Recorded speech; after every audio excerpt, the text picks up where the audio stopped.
करीब करीब कितने बच्चे होंगे जो पढ़ने के लिए बने होंगे? देखिए, वैसे तो हमारा दिमाग जो है वो इस तरीके से बना है कि कोई भी इंसान कोई भी काम कर सकता है। ऐसा कुछ भी नहीं जो हम नहीं कर सकते, ऐसा कुछ भी नहीं जो हम नहीं सीख सकते। लेकिन उस काम को सीखते हुए और उस काम को करते हुए उसकी स्पीड और उसका इंटरेस्ट वो सबका अलग अलग होगा, ये कंफर्म है। मानते होंगे? और ऐसे कितने सारे काम हैं जो हमारा ब्रेन कंट्रोल करता है। मेरे ख्याल से सारे ही काम, और हर काम में कोई ना कोई टैलेंट यूज होता है। जैसे कि आप लोग बैठे हैं यहां, मैं बोल रहा हूं, मेरे बोलने में क्या क्या टैलेंट इस्तेमाल होगा जब मैं यहां खड़ा होकर बोलूंगा। तो एक मेरी लैंग्वेज स्किल होनी चाहिए, एक मुझे लोगों से बात करना अच्छा लगना चाहिए, यही होगा। आप लोग बैठे रहेंगे तो आपके पास क्या स्किल होनी चाहिए? लिसनिंग तो सब में होती है लगभग, लेकिन इससे भी ज्यादा एक स्किल होती है हमारी, हम लोग बोलते हैं उसको टेक्निकल भाषा में, इसको हम काइनेस्थेटिक एनर्जी बोलते हैं, बॉडी की मूवमेंट वाली एनर्जी। जिसकी एनर्जी ज्यादा होगी वो नहीं बैठ पाएगा ज्यादा देर तक, जिसकी कम होगी वो आराम से बैठा रह सकता है कितनी भी देर तक। आपने रिसर्च करनी है, पढ़ाना है, खेलना है, कोच करना है, बोलना है, सुनना है, बैठना है, चलना है, और जितने भी काम है, कुकिंग है या कुछ भी काम है, एनी जॉब, उसमें स्किल इस्तेमाल होती है। अब आप लोग मुझे बताएं, क्या हमारे एजुकेशन सिस्टम में ऐसा कुछ ट्रेंड है कि हमें अपनी स्किल पता हो? हाँ जी, किसी को भी पता हो? भाई हमारा बच्चा है, So there is a test, WAC test. WAC test. If you go online on that test. That is for learning purpose. For learning purpose. This is for learning only, Okay. not for skill.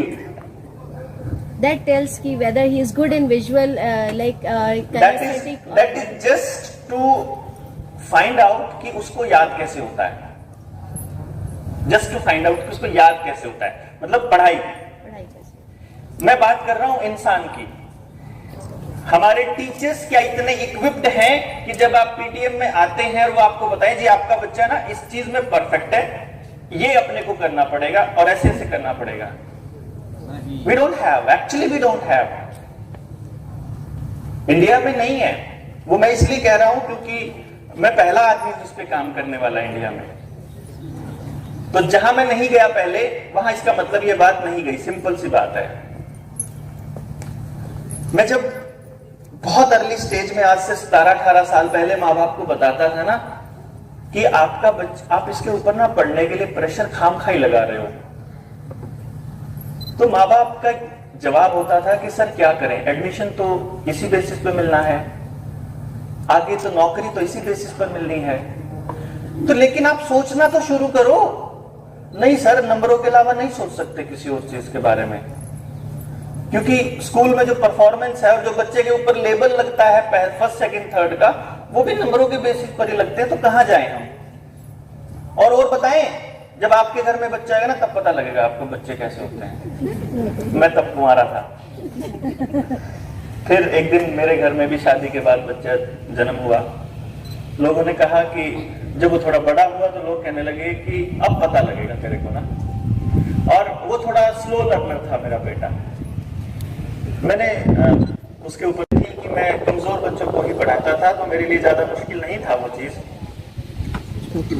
और वो जो बच्चा जिसको दुनिया slow learner बोलती थी, उसने 5 साल की उम्र में पहला नेशनल रिकॉर्ड बनाया.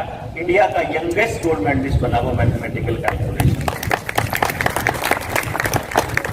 7 साल की उम्र में मेरे बेटे ने, जिसका नाम यशस्वी बल्हारा है, और मुझे लोगों ने सीरियसली उसके बाद ही लेना शुरू किया कि नहीं, वैसे उसके बाद भी नहीं शुरू किया था सही बताऊं तो.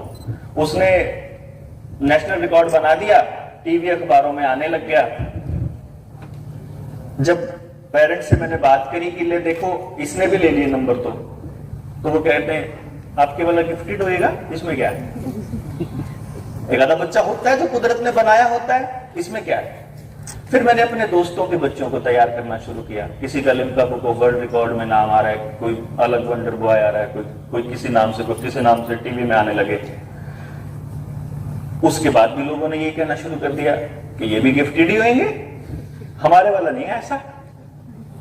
अब कैसे समझाएं कि आपके वाला भी वैसा ही एक्चुअली।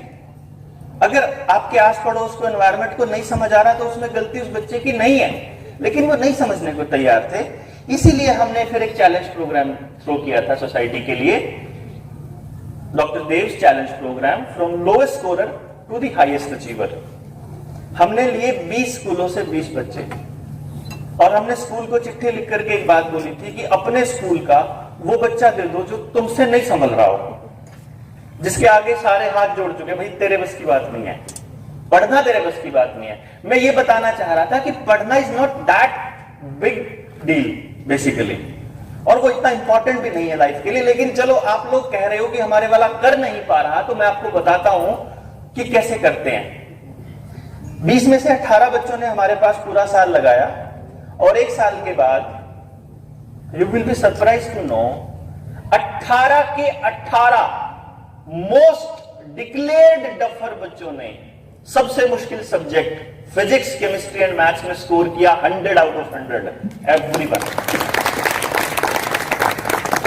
मैं उस दिन फिर सोसाइटी के सामने आया, मैं फिर पूछा उनसे कि मान लो आपकी क्लास के सारे बच्चों के 100 में से 100 नंबर आ जाएंगे, क्या तब आपके पास उनको हैप्पीनेस देने के लिए जगह है? नो। अगर इस भिवानी शहर के सारे स्कूल ले लेना और उनके टॉप पर 3 बच्चे फर्स्ट, सेकंड, थर्ड निकाल के ग्राउंड में खड़े कर दो, उनको भी खुशी देने का कोई एनवायरमेंट नहीं है अपने इंडिया में। क्यों? क्योंकि मां बाप को ही नहीं पता। हमें कुत्ते पालने सिखाए जाते हैं, मछली पालन सिखाया जाता है, मुर्गी पालन सिखाया जाता है, इंसान पालना कोई भी नहीं सिखाता। हमें पता ही नहीं इंसान की, उसके नेचर को समझना कोई सिखा ही नहीं रहा, उसको समझना कोई सिखा ही नहीं रहा। मैं समझाना ही सिखा रहे हैं, हम तो समझा ही रहे हैं। एवरीवन इज जस्ट उसको समझा रहा है, तो ये सही नहीं करता, तो ये सही नहीं करता। एंड देन मैंने कहा कि चलो सभी बच्चों ने 100 में से 100 ले लिए, तब आपके पास ऐसा क्या अरेंजमेंट है कि वो बच्चे अपनी सोसाइटी के अंदर वो जगह, वो मुकाम हासिल कर लें जिसके लिए वो बने हैं, जो उनका रोल है।